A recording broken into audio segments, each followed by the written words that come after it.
Principle of inheritance and variation. Principle of inheritance and variation के बारे में हम पढ़ेंगे। सबसे पहले हम बात करते हैं Mendel and his experiment. Mendel conducted experiment on garden pea for 7 year. Mendel ने एक्सपेरिमेंट किसके ऊपर किया था? गार्डन की पी के ऊपर एक्सपेरिमेंट किया था। कितने साल किए थे? 7 साल, 7 साल किए थे। ईयर क्या था? 1856 से 1863 तक। Then he selected garden pea for 2 reason. वो गार्डन पी ही क्यों लिए थे और कोई प्लांट क्यों नहीं लिए थे? उसके पीछे 2 कारण था। पहला ये था मेनी वैरायटीज वर अवेलेबल। पहली बात तो गार्डन पी की बहुत सारी वैरायटी प्रेजेंट होती, इसी वजह से उन्होंने गार्डन पी को लिया था। दूसरा कारण ये था P R generally self pollinated. P को हम सेल्फ पॉलिनेटेड मतलब सेल्फ पॉलिनेट भी करा सकते हैं। इन केस अगर हमें प्रिवेंट करना है सेल्फ पॉलिनेशन से तो उसके अंदर क्रॉस पॉलिनेशन भी करा सकते हैं। Then next is he selected varieties that different with respect to 7 trait. कितने ट्रेड लिए थे? 7 ट्रेड थे और उसके 14 क्या थे? 14 वैरायटीज, 14 कॉन्ट्रास्टिंग कैरेक्टर थे और 7 क्या थे? उसके ट्रेड थे। 7 कैरेक्टर ऑफ मेंडल। मेंडल के ये 7 कैरेक्टर हैं और कौन सा डोमिनेंट होता है, कौन सा रिसीव होता है? ये है स्टेम हाइट। पहला कैरेक्टर कौन सा है? Stem height. स्टेम हाइट में डोमिनेंट क्या है? टॉल और रिसीव क्या होगा? Dwarf. Then next is flower colour. Flower colour में डोमिनेंट पर्पल और recessive white. Then next is seed colour. Seed colour में डोमिनेंट येलो और recessive green. Then next is seed shape. Seed shape में क्या होगा? Dominant round और recessive क्या होगा? Wrinkled. Then next is pod colour. Pod colour में dominant green और recessive yellow. Then next is pod shape. Pod shape में क्या होगा? डोमिनेंट इन्फ्लेटेड होगा और रिसीव क्या होगा? कॉन्स्ट्रक्टेड होगा। Then next is flower position. Flower position dominant. Law of dominance. Law of dominance में क्या बताया गया था? लॉ ऑफ डोमिनेंस में ये बताया था, अभी बताया कैरेक्टर पास होते हैं जो पेरेंट्स से उनकी प्रोजेनी, उसे क्या बोलते हैं? फैक्टर बोलते हैं। लेकिन अब प्रेजेंट टाइम उसे क्या बोलते हैं? जीन बोलते हैं। अब लॉ ऑफ डोमिनेंस। ये लॉ ऑफ डोमिनेंस का क्या मतलब है? इससे कैपिटल टी स्मॉल टी है। कैपिटल टी अपने कैरेक्टर को एक्सप्रेस करता है, स्मॉल टी अपने कैरेक्टर को एक्सप्रेस नहीं करता। अब हम क्रॉसिंग करते हैं, टॉल प्लांट लेते हैं और डॉर्फ प्लांट लेते हैं। टॉल प्लांट के लिए हम कैरेक्टर लेते हैं capital T capital T. Dwarf के लिए लेते हैं इसका जस्ट अपोजिट स्मॉल टी। इन दोनों की जब आपस में क्रॉसिंग कराएंगे तो देखते हैं क्या रिजल्ट आता है। ये जो हम स्क्वायर बना के क्रॉसिंग कराते हैं, इस स्क्वायर को बोलते हैं Punnett square. Capital T small T, capital T small T, capital T small T, capital T small T. सारे प्लांट कैसे आए? टॉल आए। All plant are tall. उसके बाद इसकी हम फिर से क्रॉसिंग कराते हैं, तब देखते क्या रिजल्ट आता है।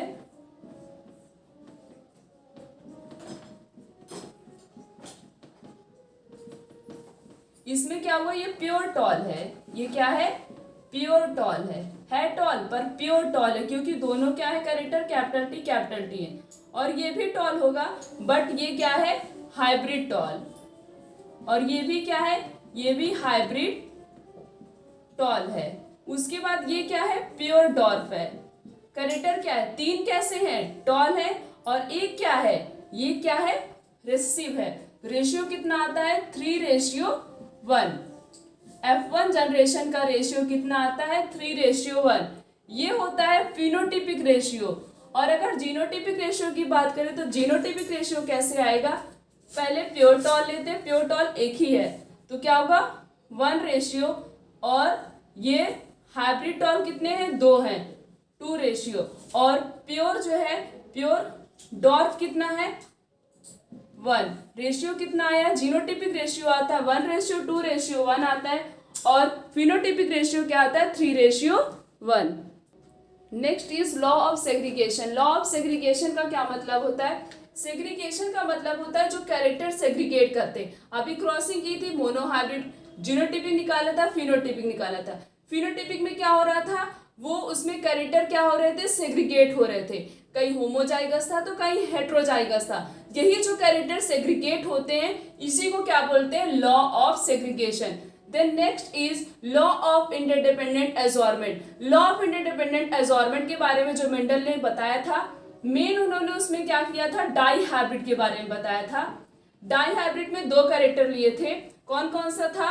येलो या राउंड येलो और क्या था? रिंकल्ड ग्रीन लिया था। ये रहे उसके कैरेक्टर। येलो के लिए हम क्या लेंगे, कैपिटल वाई, और राउंड के लिए क्या लेंगे, कैपिटल आर। उसी का जस्ट अपोजिट लेते हैं हम रेसिव के लिए। ये तो डोमिनेंट हो गया, रेसिव के लिए इसी का जस्ट अपोजिट लेंगे। ग्रीन के लिए स्मॉल वाई और रिंकल्ड के लिए स्मॉल आर।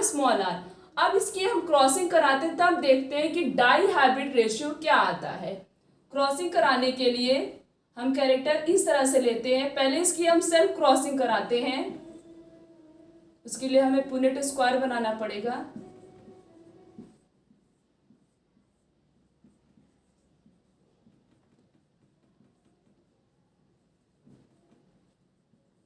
ये आया। अब इसकी हम क्या करेंगे, आपस में क्रॉसिंग बनाएंगे, तब देखते हैं कि डाई हाइब्रिड क्रॉस क्या आता है।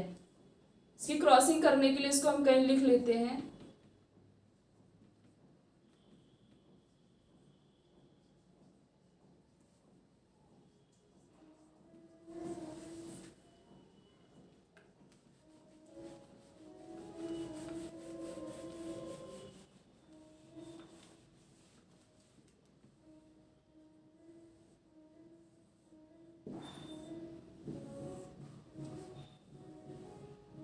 क्रॉसिंग करने के लिए जो उसकी पहले हमने सेल्फ क्रॉसिंग की थी, वो जो उसका रिजल्ट आता है दोनों साइड हम लिख लेते हैं। उसके बाद क्या करते हैं, हम क्रॉसिंग करेंगे तो ये कैपिटल आर इसका लिखते हैं, ये कैपिटल वाई इस तरह से हम लिख लेते हैं। इसके साथ फिर इसके साथ फिर इसके साथ इस तरह से हम क्रॉसिंग करते हैं। एकदम सिंपल हमारी क्रॉसिंग हो जाती है।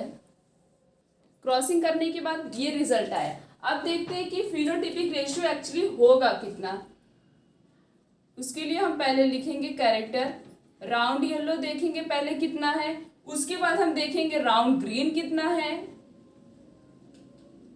देन हम देखेंगे रिंकल्ड येलो कितना है, उसके बाद देखेंगे रिंकल्ड ग्रीन कितना है। राउंड के लिए क्या लिया था, कैपिटल आर, और येलो के लिए कैपिटल वाई। ग्रीन के लिए क्या लिया था हम लोग ने कैरेक्टर, ग्रीन के लिए था स्मॉल वाई, और रिंकल्ड के लिए स्मॉल आर।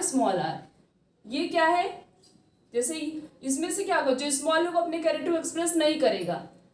ये दोनों क्या है, दोनों लार्ज है, तो ये क्या होगा येलो, और इसमें से ये क्या होगा, वाई क्या है, राउंड येलो, राउंड, और ये क्या हो गया येलो। ये भी राउंड येलो होगा, ये भी राउंड येलो, ये भी राउंड येलो, और ये भी क्या होगा राउंड येलो। बट ये स्मॉल आर किसके लिए लिया था, रिंकल्ड के लिए दिया। ये क्या है स्मॉल कैपिटल वाई, तो ये कैपिटल वाई किसके लिए था, येलो के लिए था। ये क्या है, इसमें से क्या होगा, ये भी राउंड येलो होगा, ये नहीं होगा राउंड येलो, ये क्या होगा रिंकल्ड येलो होगा, और ये भी राउंड येलो, ये भी राउंड येलो, और ये क्या है कैपिटल आर किसके लिए है, राउंड के लिए, और स्मॉल वाई किसके लिए, ग्रीन कलर के लिए लिया था, तो ये क्या होगा राउंड ग्रीन। और ये भी क्या है, ये भी राउंड ग्रीन, ये क्या हो गया, ये राउंड येलो हो गया, और ये स्मॉल आर किसके लिए था, रिंकल्ड के लिए था, और ये कैपिटल वाई, तो ये क्या हो गया रिंकल्ड येलो हो गया। देन ये क्या होगा, ये डोमिनेंट होगा, आर डोमिनेंट होगा, तो क्या होगा राउंड होगा, स्मॉल वाई किसके लिए था, ग्रीन के लिए, तो राउंड ग्रीन हो गया। और ये बचा क्या है, ये क्या है रिंकल्ड ग्रीन। तो राउंड येलो जो आते हैं वो 9 होते हैं, राउंड ग्रीन कितना होता है, राउंड ग्रीन 3 होता है, और रिंकल्ड ग्रीन येलो कितना होता है, ये 3 होता है, और रिंकल्ड ग्रीन कितना है 1 है। तो phenotypic ratio of dihybrid cross कितना होगा, 9:3:3:1 आता है। कितना आता है, 9:3:3:1। Next is incomplete dominance. Incomplete dominance नाम से ही पता चल रहा है कि जब क्रॉसिंग की जाएगी तो उसमें जो कैरेक्टर होंगे वो प्रॉपर सेग्रीगेट नहीं कर पाते, जिसकी वजह से किसी और कलर के फ्लावर का फॉर्मेशन हो जाता है। इनकम्प्लीट डोमिनेंस का सबसे बेस्ट एग्जांपल है डॉग फ्लावर या स्नैपड्रैगन। अब इसकी हम क्रॉसिंग कराते हैं। इसमें अगर हमने ले लिया रेड फ्लावर और एक हम लेते हैं वाइट फ्लावर,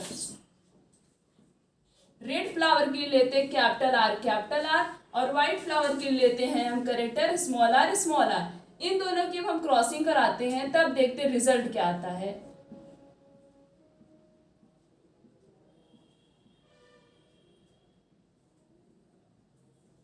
ये क्या होगा, रेड, कैपिटल आर किसके लिए लिया था, रेड के लिए लिया था। देन ये कैपिटल आर स्मॉल आर क्या होगा, पिंक। अब यहीं पे देखो, यहीं पे डिफरेंस क्रिएट हो गया, यहीं पे क्या हुआ, कैरेक्टर सही से सेग्रीगेट नहीं हो पाए, जिसकी वजह से पिंक कलर के फ्लावर का फॉर्मेशन हो गया। और ये भी क्या होगा, ये भी क्या है, पिंक। और स्मॉल आर किसके लिए लिया था, व्हाइट के लिए लिया था। रेशियो कितना आएगा, 1:2:1। 1 क्या था, रेड, और 2 क्या थे, पिंक, और 1 क्या था, व्हाइट। इसमें इनकम्प्लीट डोमिनेंस में क्या होता है, इनका फिनोटिपिक रेशियो और जीनोटिपिक रेशियो, दोनों क्या होता है, सेम होता। कितना होता है, 1:2:1। इनकम्प्लीट डोमिनेंस क्यों क्रिएट होता है, या प्रॉपर तरीके से एंजाइम प्लांट की बॉडी में वर्क नहीं करते, कैरेक्टर सही से सेग्रीगेट नहीं हो पाते, जिसकी वजह से प्लांट में किसी और कलर के फ्लावर का फॉर्मेशन होने लगता है। एक्सिलरी होगा और रेसिव क्या होगा, टर्मिनल। मेंडल ने अपने एक्सपेरिमेंट में कुछ पॉइंट्स दिए थे। पहला पॉइंट है the character are control by some factor. उन्होंने कहा था ये जो कैरेक्टर पास होते हैं पेरेंट्स उनकी प्रोजेनी में, उसको कोई ना कोई क्या करता है, कंट्रोल करता है। उसका नाम उन्होंने क्या दिया था, उस समय उसको उन्होंने फैक्टर बताया था। Then that are stably pass down without any change from the parents to offspring. बिना किसी चेंज के वो गैमेट्स की मदद से पेरेंट्स से उनकी प्रोजेनी में क्या होता, पास होता। उसे उन्होंने क्या नाम दिया था, फैक्टर दे दिया था। Then next is the factor occurs in pair. और उन्होंने बताया था कि जो फैक्टर पास होता है पेरेंट्स उनकी प्रोजेनी में, वो हमेशा किस में प्रेजेंट होगा, पेयर फॉर्म में होगा, अलग नहीं होगा, हमेशा पेयर में होगा। Then next is in a pair of dissimilar factor the trait. अब ये डोमिनेंट और रिसेसिव क्या होता है, जैसे कैपिटल टी है, स्मॉल टी है। कैपिटल टी क्या करता है, अपने कैरेक्टर को एक्सप्रेस करता है, और स्मॉल टी अपने कैरेक्टर को एक्सप्रेस नहीं करता है। जो अपने कैरेक्टर को एक्सप्रेस करता है उसे कहते हैं डोमिनेंट, और जो अपने कैरेक्टर को एक्सप्रेस नहीं करता उसे क्या कहते हैं, रिसीव कहते हैं। ये तीन चीज के बारे में किसने बताया था, मेंडल ने। Codominance, the best example is ABO blood group. Codominance का सबसे बेस्ट एग्जांपल क्या है, एबीओ ब्लड ग्रुप।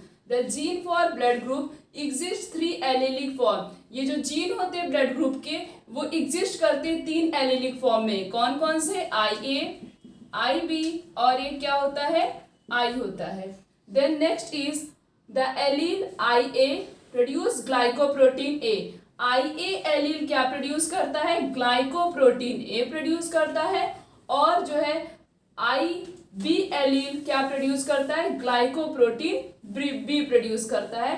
कहाँ पे प्रोड्यूस करता है, रेड ब्लड के सरफेस पे। Then the allele I do not produce any glycoprotein. ये जो स्मॉल I होता है ये कोई भी ग्लाइकोप्रोटीन नहीं प्रोड्यूस करता है। ये क्या हो गया, ब्लड ग्रुप A, ये क्या है, ब्लड ग्रुप B, और ये क्या हो गया, ब्लड ग्रुप O।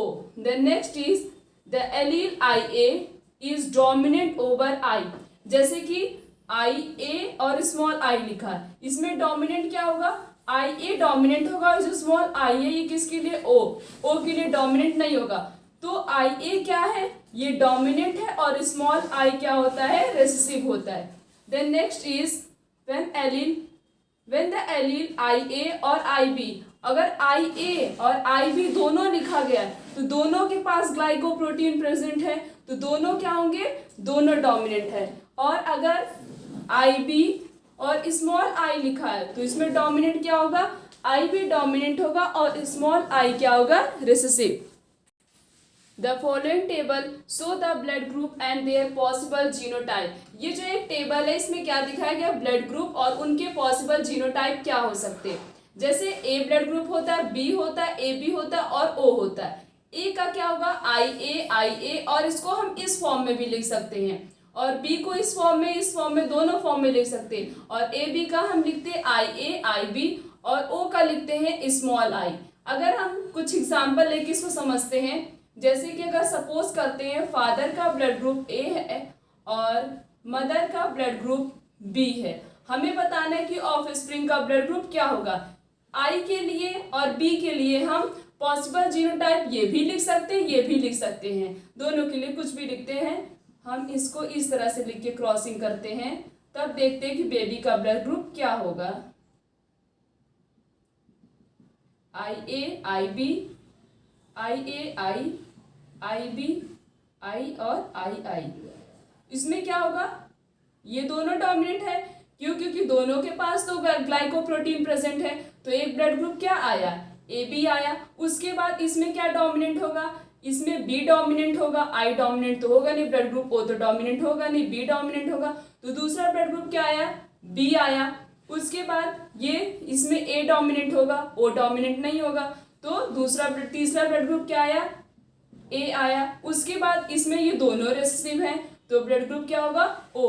तो जो ऑफस्प्रिंग प्रोड्यूस होगा उसके ब्लड ग्रुप के चांसेस कौन कौन से हो सकते हैं, AB, B, A और O ब्लड ग्रुप चांसेस हो सकते हैं। Pleiotropy, when a single gene can exhibit multiple phenotypic characters, such gene are called pleiotropic gene। जब एक सिंगल जीन मल्टीपल कैरेक्टर को एग्जिट करती, मतलब अगर एक सिंगल जीन की एब्सेंट की वजह से बहुत सारे फिनोटिपिक कैरेक्टर देखने को मिलते हैं, उसे क्या बोलते हैं, फिलियोट्रॉपी बोलते हैं। सबसे बेस्ट एग्जांपल है फिलियोट्रॉपी का फिनाइलकेटोन्यूरिया। इसमें होता क्या है, इसमें एक सिंगल जीन के एब्सेंट की वजह से, एक सिंगल एंजाइम की एब्सेंट की वजह से म्यूटेशन कॉज जाता है, और वो कौन सी एंजाइम होती है, फिनाइल एलिन हाइड्रोलेज। अब कौन कौन सा म्यूटेशन होता है, ये सिंगल जीन म्यूटेशन है, मतलब एक सिंगल जीन की एब्सेंट की वजह से मल्टीपल जो है फिनोटिपिक कैरेक्टर देखने को मिलते हैं। जैसे कि सिम्टम्स हो गया मेंटल रिटार्डेशन, जो बच्चा पैदा होगा, न्यूबॉर्न बेबी जो होगा वो पागल होगा, रिडक्शन इन हेयर, और उसके बाल भी बहुत कम होंगे, स्किन पिगमेंटेशन, स्किन के पिगमेंटेशन में भी थोड़ा सा वेरिएशन कॉज होता है, और poor absorption bye kidney, kidney सही से किसी भी चीज को एब्जॉर्ब नहीं कर पाती है, जिसकी वजह से प्रॉपर तरीके से यूरिन सिक्रीशन नहीं होता है। तो एक सिंगल एंजाइम की एब्सेंट की वजह से मल्टीपल सिम्टम्स देखने को मिलते हैं, उसे क्या बोलते हैं, pleiotropy. Rediscovery of Mendel law, Mendel के लॉ को रीडिस्कवर क्यों किया गया था। Mendel published his work and law of inheritance. Mendel ने अपने लॉ को 1869 में पब्लिश कर दिया था। 1865 में उन्होंने क्या कर दिया था, अपने लॉ को पब्लिश कर दिया था, और फिर से उनके लॉ को रिकॉग्नाइज्ड किया गया था, दोबारा से स्टडी किया गया था 1900 में। अब क्यों दोबारा से मेंडल के लॉ को स्टडी किया गया था, उसके कुछ रीजन है। पहला रीजन ये है, His work could not be widely published as communication was not easy। उस समय का कम्युनिकेशन सिस्टम इतना आसान नहीं था और बहुत ज़्यादा टेक्निक भी नहीं थी, जिसकी वजह से मेंडल के लॉ जो उन्होंने काम किया था, इनहेरिटेंस के बारे में बताया था, वो प्रॉपर तरीके से पब्लिश नहीं हो पा रहा था। दूसरा ये था हिज कॉन्सेप्ट ऑफ फैक्टर, उन्होंने फैक्टर दे दिया था, जो पेरेंट्स से उनके प्रोजेनी में ट्रांसफर होता है, उसे हम अब जो है जीन कहते हैं। तो उस समय मेंडल ने उसको फैक्टर बताया था, जिसकी वजह से कोई भी साइंटिस्ट उसे एक्सेप्ट नहीं कर रहे थे। नेक्स्ट रीजन ये था, Mendel approaches by using mathematics to explain the biological phenomena was new and unacceptable to many biologist. Mendel ने अपने लॉ में मैथमेटिक्स का यूज किया था, बायो की फिनोमिना को डिस्कवर करने के लिए उन्होंने बहुत सारे मैथमेटिकल टर्म का यूज किया था, मैथमेटिकल फॉर्मूला का यूज किया था, जिसकी वजह से बहुत सारे बायोलॉजिस्ट जो हैं उनके लॉ को इसी वजह से एक्सेप्ट नहीं कर रहे थे। उसके बाद 1900 में 3 साइंटिस्ट आए थे जिन्होंने मेंडल के लॉ को रिडिस्कवर किया था, और ये बता दिया था कि मेंडल ने जितने भी लॉ दिए हैं वो सारे लॉ क्या है, परफेक्ट है। और उस समय टेक्निक भी बहुत अच्छी हो गई थी। कौन कौन से साइंटिस्ट थे, डी वेरीज, कोरेंस और टेसेनमार, ये 3 साइंटिस्ट थे जिन्होंने मेंडल के लॉ को क्या किया था, रीडिस्कवर किया था। और कब किया था, 1900 में। Chromosomal theory of inheritance, Walter Sutton and Theodor Boveri interdependent postulated this theory in 1902। 1902 में वॉल्टर सटन और थ्योडर बोबरी ने जो है क्रोमोसोम के बारे में बताया था। Then next is they found that the behavior of chromosome was parallel to the behavior of Mendelian factor। उन्होंने ये देखा कि क्रोमोसोम का बिहेवियर और जो मेंडेलियन का फैक्टर था वो क्या है, जीन है, दोनों का बिहेवियर एक दूसरे के कैसे होता है, पैरेलल होता है। And use the chromosome movement to explain the Mendel law. Mendel के लॉ को एक्सप्लेन करने के लिए उन्होंने क्रोमोसोमल मूवमेंट का यूज किया था क्रोमोसोमल मूवमेंट। और जितना भी चीज उन्होंने मेंडल के बारे में बताया था, इन दोनों साइंटिस्ट ने उनका यूज करके जो है क्रोमोसोम और जीन के बारे में बताया था। Then next is the similarities are as follow. अब कौन कौन सी सिमिलैरिटीज होती हैं जो कि जीन और क्रोमोसोम दोनों, कौन कौन सी सिमिलैरिटीज, दोनों में कौन कौन सी चीज सेम होती है। पहला है both gene and chromosome occur in a pair in normal diploid cell. पहली बात तो जीन और क्रोमोसोम दोनों कैसे प्रेजेंट होंगे, पेयर फॉर्म में प्रेजेंट होंगे। किसके अंदर, डिप्लॉयड सेल। डिप्लॉयड सेल का मतलब क्या होता है, 2n। Then next is both of them segregate during gametes formation. Gamete के फॉर्मेशन के समय दोनों क्या होंगे, सेग्रीगेट होंगे। सेग्रीगेट का मतलब होता है अलग अलग होना। And only one member of each pair, सिर्फ और सिर्फ दोनों का एक ही मेंबर किसमें इंटर करता है, गैमेट्स के अंदर इंटर करता है। ये दो सिमिलैरिटीज होती हैं किसके किसके बीच में, क्रोमोसोम और जीन के बीच में। सेक्स डिटर्मिनेशन के बारे में सबसे पहले हैंकिंग ने बताया था। किस ईयर में बताया था, 1891 में बताया था। एक्सोटाइप ऑफ सेक्स डिटर्मिनेशन किस में प्रेजेंट होता है, लार्ज नंबर ऑफ इंसेक्ट में प्रेजेंट होता है। Then next is XY type of sex determination. XY type of sex determination present होता है ड्रोसोफिला में, जिसको कॉमनली फ्रूट फ्लाई भी कहा जाता है। और किस में प्रेजेंट होता है, ह्यूमन बीइंग में प्रेजेंट होता है। देन इसमें XY किसका होता है, मेल का होता है, और XX किसका होता है, फीमेल का होता है। XO और XY में क्या होता है, इनमें मेल कैसा होता है, मेल हेट्रोगैमेटिक होता है, और फीमेल कैसी होती है, होमोगैमेटिक होती। नेक्स्ट हम एक स्पेशल केस देखते हैं, JW type of sex determination present होता है किसमें, बर्ड्स में प्रेजेंट होता है। बर्ड्स के अंदर फीमेल के पास जेडब्ल्यू क्रोमोसोम प्रेजेंट होता है, तो मतलब फीमेल कैसी हो गई, हेट्रोगैमेटिक हो गई। और मेल के पास क्या होता है, जेड क्रोमोसोम प्रेजेंट होता है, तो मेल कैसा होता है, होमोगैमेटिक होता है। बर्ड के केस में फीमेल हेट्रोगैमेटिक होती है और मेल कैसा होता है, होमोगैमेटिक होता है। और XO और XY टाइप में क्या होता है, मेल कैसा होता है, हेट्रोगैमेटिक होता है, और फीमेल कैसी होती है, homogametic. Next is Thomas Hunt Morgan.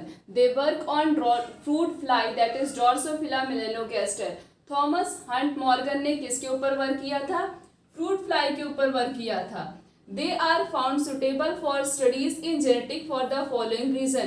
अब इन्होंने फ्रूट फ्लाई को ही क्यों चॉइस किया था अपने एक्सपेरिमेंट के लिए। पहला रीजन ये है, they could be grown on simple synthetic media in laboratory. पहली बात तो ये जो ड्रोसोफिला है ये बहुत ही इजीली लेबोरेटरी में ग्रो कर जाता है। दूसरा कारण ये था, they flies complete their life cycle in about 2 week. और दूसरा ये था कि वो 2 वीक के अंदर ही अपनी लाइफ साइकिल को कंप्लीट कर लेती है और उड़ना शुरू कर देती है।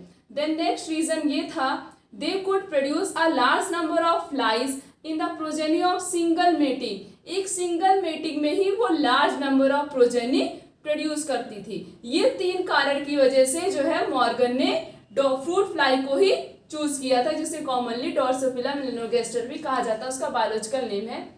देन उन्होंने जिस तरह से मेंडल ने क्रॉसिंग कराई थी, डाइहाइब्रिड क्रॉस निकाला था, इस तरह से थॉमस हंट मॉर्गन ने भी मेल और फीमेल फ्लाइज जो है इन दोनों को आपस में क्रॉसिंग कराई थी। इन दोनों के लिए, मेल के लिए और फीमेल की कैरेक्टर क्या लिए थे, मेल के लिए फीमेल के लिए पहले हम बात करते हैं फीमेल के लिए उन्होंने कैरेक्टर लिया था येलो बॉडी और वाइट आई, और मेल के लिए लिया था ब्राउन बॉडी और रेड आई। जब इन दोनों की क्रॉसिंग कराई थी तो जो मेंडल का रिजल्ट आ रहा था डाइहाइब्रिड क्रॉस, वही थॉमस हंट मॉर्गन का भी आया था। क्या आया था, 9:3:3:1। ये बहुत इंपॉर्टेंट है कि कौन कौन से कैरेक्टर इन्होंने लिए थे, कभी कभी नीट में पूछ लिया जाता है। Then next is mutation, sudden change in base pair of DNA और क्रोमोसोम या DNA के बेस पेयर में अचानक से मतलब सडन चेंजेस आना, उसे क्या बोलते हैं, उसे बोलते हैं mutation. Mainly mutation are 2 type, first is gene mutation and second is chromosomal mutation. Gene mutation are also two type, point mutation and frame shift mutation. अब ये पॉइंट म्यूटेशन होता क्या है? पॉइंट म्यूटेशन नाम से ही पता चल रहा है कि पॉइंट, एक सिंगल पॉइंट में चेंजेस आना, उसे क्या बोलते हैं? Point mutation. एग्जाम्पल लेके हम समझते हैं. पॉइंट म्यूटेशन का एग्जाम्पल है sickle cell anaemia. Sickle cell anaemia में होता क्या है? ग्लूटामिक एसिड की जगह पे क्या आ जाता है? वैलिन आ जाता है at the 6th position of beta globin chain. Sickle cell anaemia में क्या हो रहा है? एक सिंगल पॉइंट में तो चेंजेस आ रहा है, ग्लूटामिक एसिड की जगह पे क्या आ जा रहा है? वैलिन आ जा रहा है. Then next is frame shift mutation. Frame, पूरा फ्रेम जो होता है, फ्रेम शिफ्ट म्यूटेशन का मतलब होता है डीएनए के पूरे फ्रेम में चेंजेस आना. ठीक है. फ्रेम शिफ्ट म्यूटेशन का सबसे बेस्ट एग्जांपल है थैलेसीमिया. थैलेसीमिया में क्या होता है? अल्फा और बीटा, ये दो चेन होती, क्या करती? हीमोग्लोबिन की सिंथेसिस में हेल्प करती. इन दोनों चेन में क्या आ जाता है? डिफेक्ट आ जाता है, जिसकी वजह से थैलेसीमिया डिजीज कॉज होती. तो ये पूरे फ्रेम में चेंज आ रहा है ना, और इसमें क्या हो रहा है? सिंगल पॉइंट में चेंजेस आ रहे हैं. उसके बाद क्रोमोसोमल म्यूटेशन 2 टाइप के होते हैं. Structure variation. स्ट्रक्चर वेरिएशन का मतलब होता है स्ट्रक्चर में चेंजेस आना. Then next is numerical variation. Numerical variation का मतलब होता है कि नंबर्स में चेंजेस आना. डीएनए के नंबर या क्रोमोसोम के नंबर बढ़ना या घटना, उसमें चेंजेस आना, उसे कहते हैं numerical variation. Numerical variation are mainly 2 type, aneuploidy and polyploidy. Aneuploidy में क्या होता है? क्रोमोसोम के नंबर कभी घटते हैं तो कभी बढ़ते हैं. और पॉलीप्लॉइडी में क्या होता है? Whole set of number of chromosome increase कर जाता, मतलब क्रोमोसोम का पूरा नंबर अचानक से इंक्रीज हो जाता है, उसे कहते हैं पॉलीप्लॉइडी. एनिप्लॉइडी का एग्जाम्पल हो गया एनिमल, और पॉलीप्लॉइडी का एग्जाम्पल हो गया प्लांट. ए से एनिप्लॉइडी, ए से एनिमल, पी से प्लांट, पी से polyploidy. Aneuploidy are mainly 2 type, trisomy and monosomy. Trisomy का मतलब होता है 3. ठीक है. किसी भी क्रोमोसोम की ट्रिपल कॉपी हो जाना, उसे कहते हैं ट्राइसोमी. एग्जाम्पल हो गया इसका डाउन सिंड्रोम में. डाउन सिंड्रोम में होता क्या? 21 नंबर ऑफ क्रोमोसोम की क्या हो जाती? ट्राइसोमी हो जाती. उसकी 3 बार कॉपी हो जाती है, तो वो क्या हो गया? ट्राइसोमी हो गया. Then next is monosomy. Mono का मतलब होता है सिंगल. किसी भी क्रोमोसोम का जो सिंगल, मतलब उसकी मल्टीपल कॉपी नहीं होगी, वो जैसा है या तो वो थोड़ा 1-2 पॉइंट घट जाएगा या बढ़ जाएगा, वो क्या हो गया? मोनोसोमी हो गया. ट्राइसोमी में क्या होता है? किसी भी क्रोमोसोम नंबर की 3 बार कॉपी हो जाती. और ये दोनों टाइप्स किसके अंदर आते हैं? एनिप्लॉइडी के अंदर. Next is genetic disorder.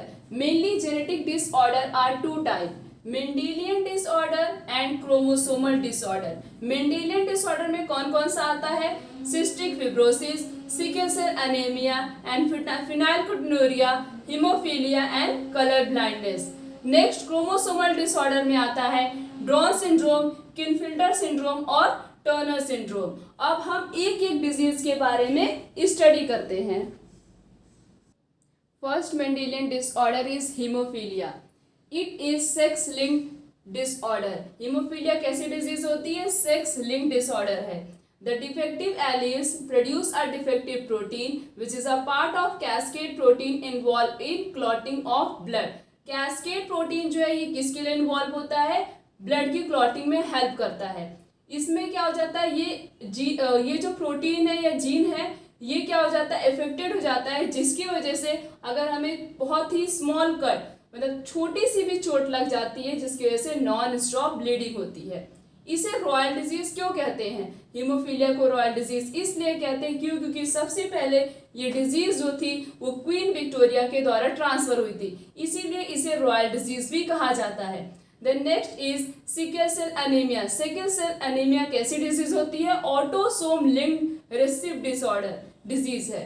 Cause due to substitution of glutamic acid. Glutamic acid की जगह पे क्या आ जाता है? वैलिन आ जाता है. डिफेक्टिव हीमोग्लोबिन, और हीमोग्लोबिन डिफेक्ट हो जाता है, जिसकी वजह से ऑक्सीजन बॉडी के अंदर बहुत कम हो जाता है. जब ऑक्सीजन कम हो जाता है, आरबीसी का शेप, हमारी आरबीसी का शेप होता है बाई कॉन्केव शेप का, ऑक्सीजन की कमी की वजह से हमारा आरबीसी जो होता है वो सिकल शेप का बन जाता है। Then next is phenylketonuria. ये कैसी डिजीज है? ये ऑटोसोम रिसेसिव डिसऑर्डर है। Due to lack of an enzyme की कमी हो जाती है। वो भी एंजाइम कौन सा होता है?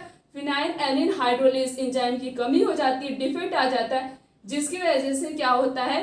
कैटलिस्ट, और वो एंजाइम करता क्या है? कन्वर्जन ऑफ अमीनो एसिड को कन्वर्ट करता है। फिनाइल एलिन को किस में कन्वर्ट करता है? ट्राइसिन में कन्वर्ट करता है। इस एंजाइम की कमी की वजह से हमारा किडनी सही से काम नहीं करता है। जब किडनी सही से वर्क नहीं करता तो उसकी वजह से यूरिन सही से सिक्रीट नहीं होता, और जो न्यू बॉर्न बेबी पैदा होता है, जो बेबी प्रोड्यूस होता है, और उस बेबी मेंटल रिटार्डेशन, पागल पैदा होता है, उसके हेयर सही से ग्रो नहीं करते और उसका पिगमेंटेशन भी सही से डेवलप नहीं हो पाता है। Next is colour blindness. It is a sex linked recessive disorder. Colour blindness कैसी डिजीज होती है? Sex linked recessive disorder cause due to defect in red and green. Red और ग्रीन कलर, जिसको भी कलर ब्लाइंडनेस हो जाता है उसको रेड और ग्रीन कलर में डिफ्रेंशिएट नहीं कर पाता, उसको रेड और ग्रीन कलर प्रॉपर तरीके से दिखाई नहीं देता है। 8% किस में होता है? मेल में होता है। 0.4% किस में होता है? फीमेल में। Then next is thalassaemia. Thalassaemia is autosome linked recessive disorder. Reduce the rate of synthesis of one of the globin, that is alpha beta chain. Alpha beta chain क्या करती? हीमोग्लोबिन की सिंथेसिस में help करता है। इन दोनों gene में क्या हो जाता है? डिफेक्ट आ जाता है, जिसकी वजह से हीमोग्लोबिन की सिंथेसिस नहीं हो पाती है। Alpha thalassaemia alpha globin chain का प्रोडक्शन करता है। Beta thalassaemia beta globin chain का प्रोडक्शन करता है। अल्फा थैलेसीमिया के पास इसको कंट्रोल किया जाता by the help of 2 gene, 2 gene की मदद से, और वो दोनों जीन होती HbA1 और HbA2, और प्रेजेंट होता है अल्फा थैलेसीमिया क्रोमोसोम 11 पे प्रेजेंट होता है।